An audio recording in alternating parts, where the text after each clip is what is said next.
आता थेट जाऊयात मुंबईमध्ये गणेश गल्लीच्या राजाच्या विसर्जन मिरवणुकीला सुरुवात होती। आता मूर्ती मंडपामधून बाहेर काढली जाते, त्याचे दृश्य आपण पाहतो। याच ठिकाणी नुकताच आरती संपन्न झालेली आहे आणि त्यानंतर आता विसर्जन मिरवणुकीला सुरुवात होतीये। गणेश गल्लीच्या राजाची सुरुवातीला विसर्जन मिरवणूक सुरू होऊन नंतर मुंबईमधल्या इतर गणपतींचं विसर्जन मिरवणुकीला सुरुवात होते।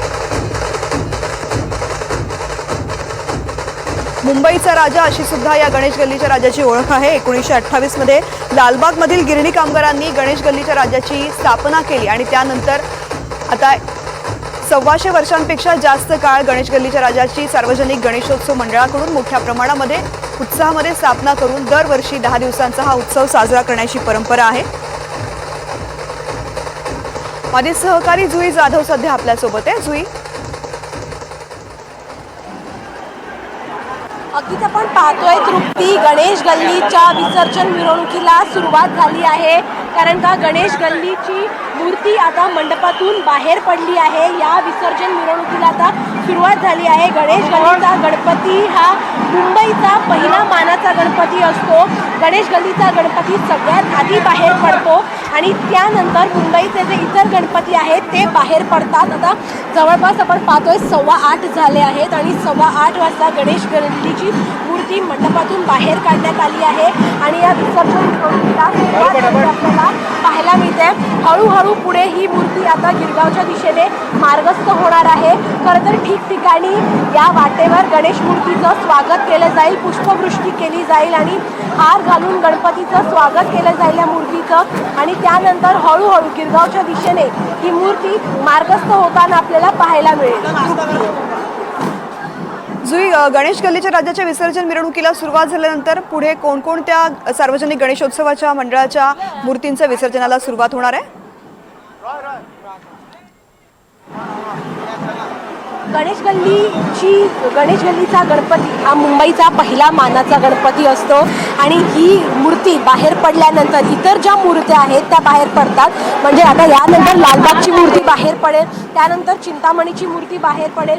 त्यामुळे हे जे मानाचे गणपती आहेत ते गणेश गल्लीचा गणपती बाहेर पडल्यानंतरच बाहेर पडतात।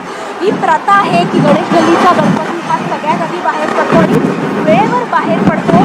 या मूर्तीचं वेळेत विसर्जन होतं, त्यामुळे ह्या गणपतीला एक खरं तर आपण म्हणतो की वेगळाच मान आहे। वेळेत सगळं नियोजन होणारा गणपती आहे आणि त्यामुळे नियोजनासाठी देखील हे मंडळ ओळखलं जातं। आता बरोबर 8:30 वाजता या विसर्जन मिरवणुकीला सुरुवात झाली आहे।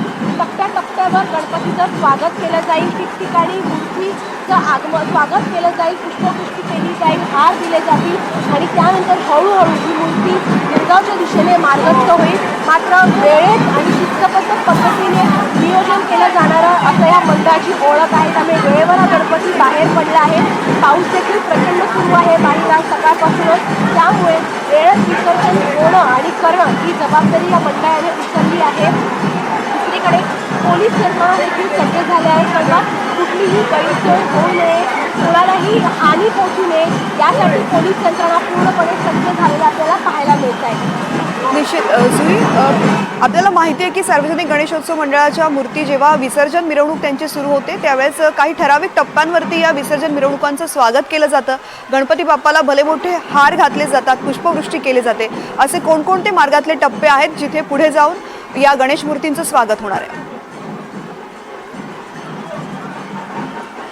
गणेश गल्ली बाहेर पडल्यानंतर प्रथमच जी गणेश गल्लीची मागची गल्ली आहे, म्हणजे जिथून गणपती बाहेर पडतो त्या गल्लीमध्ये आधी पुष्पवृष्टी केली जाईल।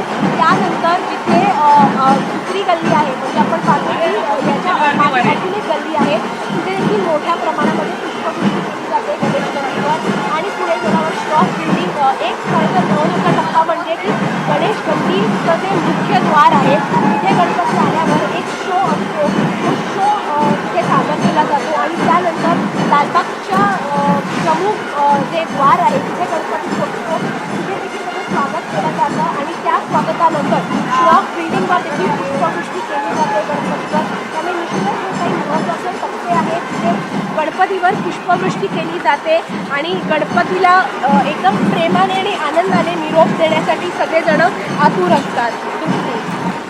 निश्चित जुई, खूप खूप धन्यवाद. अपडेट्स घेत राहू. तर गणेश गल्लीच्या राजाच्या विसर्जन मिरवणुकीला सुरुवात झालेली आहे. हळूहळू इतरही मुंबईमधल्या सार्वजनिक गणेशोत्सव मंडळांच्या विसर्जन मिरवणुकीला सुरुवात होईल. खास करून लालबागच्या राजाच्या विसर्जन मिरवणुकीला सुद्धा सुरुवात होणार आहे. मुंबईमध्ये अशाच प्रकारे अनेक गणेशोत्सवाची सार्वजनिक मंडळं आहेत ज्यांची 10 दिवस गणपती बाप्पाची पूजा अर्चना केल्यानंतर विसर्जन मिरवणूक निघत असते. याचे अपडेट्स आम्ही तुमच्यापर्यंत पोहोचवत राहू.